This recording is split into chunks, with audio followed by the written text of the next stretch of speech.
Halo semuanya, perkenalkan nama saya Roris Mamora dengan NIM 21021150015. Di sini saya akan mempresentasikan hasil UTS Studio Perancangan Arsitektur. Pertama, saya akan menjelaskan informasi tapak. Tapak yang dianalisis berada di Provinsi Sulawesi Selatan, Kabupaten Goa, Kecamatan Sombopu, yang merupakan salah satu kecamatan yang berbatasan langsung dengan Kota Makassar. Di sini lebar jalan dan jumlah lajur kendaraan yaitu lebar jalan 4 meter, jumlah jalur 1, jumlah lajur 1. Lokasi para tapak bisa kita lihat di sini dengan Kelurahan Botoramba, Kecamatan Subopu, Kabupaten Goa, Provinsi Sulawesi Selatan. Luas tapak ini berkisar antara koefisien bangunan adalah 70 dengan 70% kali 120 sama dengan 84 meter kuadrat.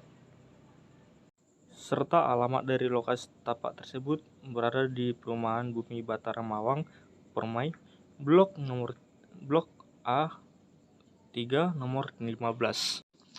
Lanjut, kita akan beralih ke aspek size and zoning. Di sini kita dapat melihat beberapa alternatif yang dapat kita gunakan sebagai output. Kita bisa melihat alternatif pertama yaitu private, semi publik, dan parkir. Dapat kita lihat letak-letaknya, dan lanjut kita ke alternatif kedua dengan private, semi publik, semi private, parkir, dan publik. Di alternatif ketiga kita melihat private, semi publik, parkir, dan publik. Dengan input tapak terletak di kawasan yang zonanya teratur karena merupakan kawasan perumahan. Tujuannya itu untuk mengetahui aspek-aspek dimensional dan konstruksi. Outputnya kita dapat memilih alternatif yang pertama. Karena perletakan ruang-ruang yang sangat rapi dan memudahkan kegiatan seluruh anggota keluarga. Di sini kita lanjut ke aspek iklim. Dengan curah hujan berkisar antara 200 sampai 2500 mm, angin dari arah barat, angin dari arah timur, dan angin dari arah tenggara. Dari input kita dapat melihat matahari bergerak dari arah timur ke barat. Bangunan di sekitar tapak merupakan bangunan tingkat rendah. Analisisnya, alternatif pertama kita dapat melihat membuat dan mengefektifkan bukaan di setiap bangunan. Alternatif kedua yaitu membuat pagar yang tinggi. Dan outputnya adalah kita dapat memilih alternatif pertama karena memberikan kita hasil yang lebih baik dalam menghindari atau meminimalisir matahari sore. Selanjutnya kita akan masuk ke aspek manusia dan budaya. Dari pola sosial ekonomi. Rata-rata warga di sekitar lokasi tapak memiliki pendapatan mulai dari rendah, menengah, hingga atas. Sebagian dari mereka sudah berkeluarga, dan yang lainnya adalah campuran dari anak-anak. Dari sebelah timur tapak yaitu warung kelontong yang berjarak sekitar 23 meter dari tapak. Juga terdapat rumah kosong. Pada negatif activity, warga yang menempati perumahan di sekitar tapak memiliki pola hidup yang kurang sehat karena kurangnya kesadaran dalam hal kebersihan lingkungan. Selanjutnya kita masuk ke aspek utilitas. Dari input kita dapat melihat yang listrik berada di depan tapak dan drainase berada di depan lokasi tapak. Tidak ada jalur telepon serta lokasi ini menggunakan air dum. Analisisnya yaitu jalur distribusi listrik. Jaringan arus listrik bersumber dari PLN. Yang kedua, jalur distribusi telepon. Disalurkan pemasangan jalur telepon karena pada lokasi tapak jalur telepon tidak ada. Kemudian lanjut ke pembuangan sampah. Sampah pada perumahan tidak menerapkan sistem pembuangan yang baik dan membedakan jenisnya. Sampah biasanya hanya pada area depan tapak yang merupakan lahan kosong dan rumah yang tidak dihuni lagi. Kemudian kita lanjut ke jalur distribusi air kotor. Jalur air kotor ini untuk membuang atau menyalurkan air bekas pakai dari aktivitas di dalam bangunan, di mana air kotornya dan limbah cair berasal dari wastafel air bekas, cuci piring, bak kontrol resahan, riol kota, bak kontrol septic tank, resapan, riol kota. Lalu kita lanjut ke jalur distribusi air bersih. Sumber air bersih pada tapak berasal dari PDAM. Alternatif pertama yaitu air bersih, pompa air, tandon air. Alternatif kedua, air bersih, pompa air, lanjut ke kamar mandi atau WC dan dapur.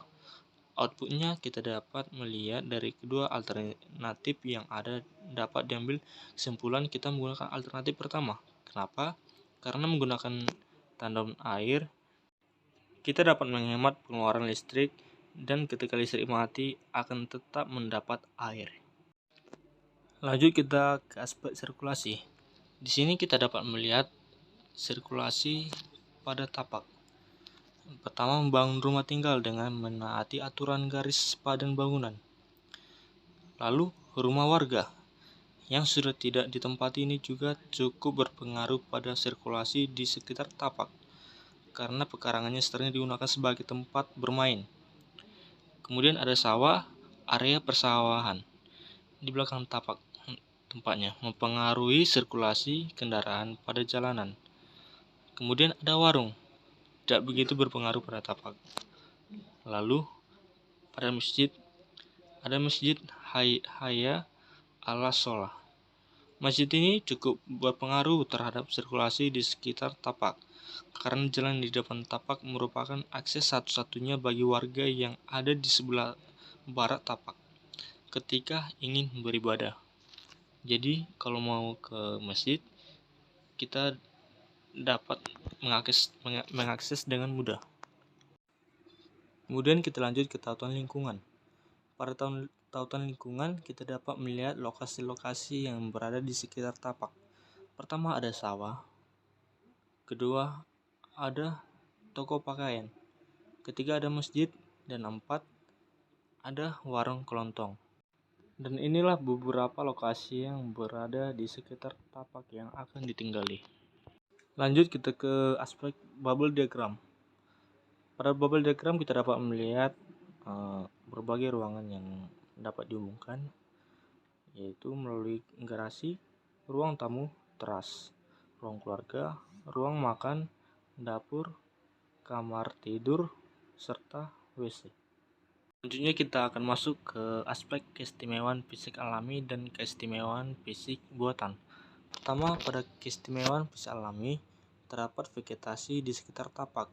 Cukup banyak namun tidak beraturan. Dengan adanya pepohonan di sekitar tapak membuat lingkungan tanpa arsi, udara menjadi lebih segar dan dapat mencegah banjir.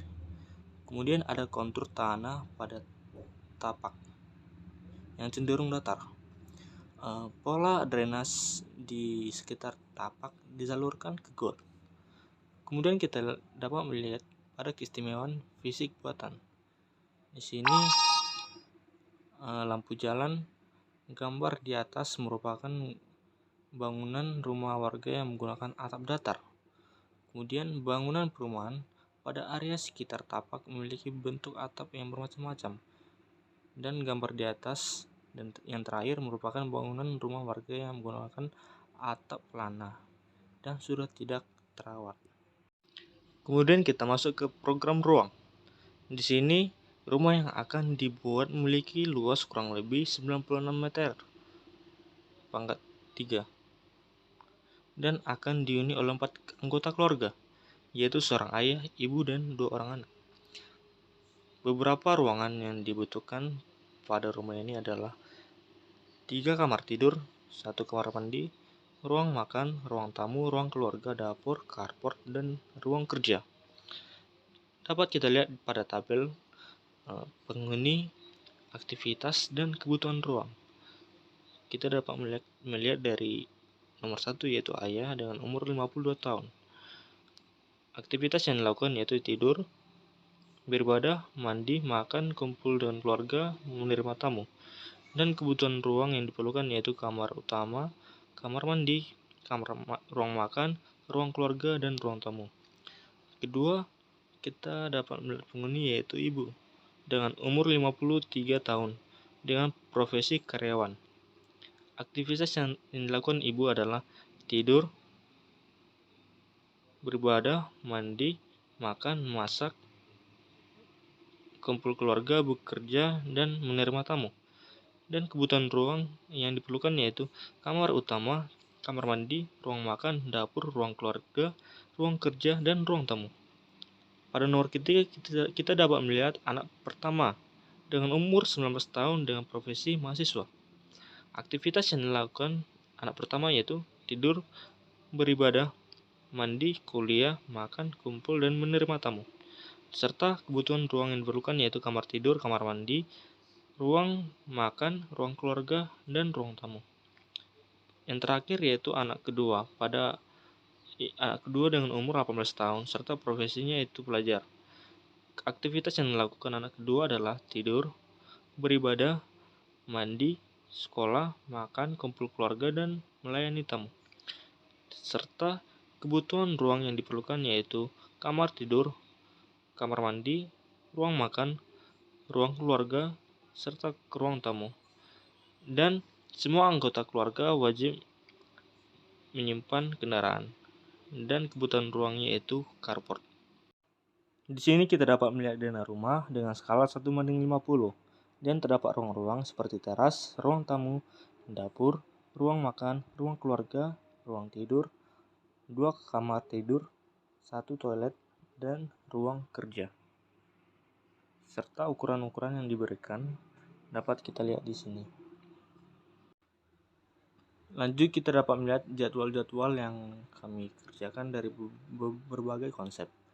Yang pertama yaitu informasi para tapak. Awal dari pengerjaan kami yaitu pada tanggal 1 bulan 2 tahun 2022. Kedua, aspek inderawi pada tanggal 1 bulan 3 tahun 2022. Kemudian ada iklim pada tanggal 2, program ruang tanggal 2, size and zoning tanggal 4, manusia dan budaya tanggal 8, melakukan perbaikan konsep yang telah diekstensi tanggal 9. Lalu ada keistimewaan buatan tanggal 11, sirkulasi tanggal 12, utilitas tanggal 13 bulan 3, tata lingkung tanggal 14, keistimewaan alami tanggal 15, bubble diagram tanggal 16, dan terakhir dana dan potongan yaitu pada tanggal 16 juga.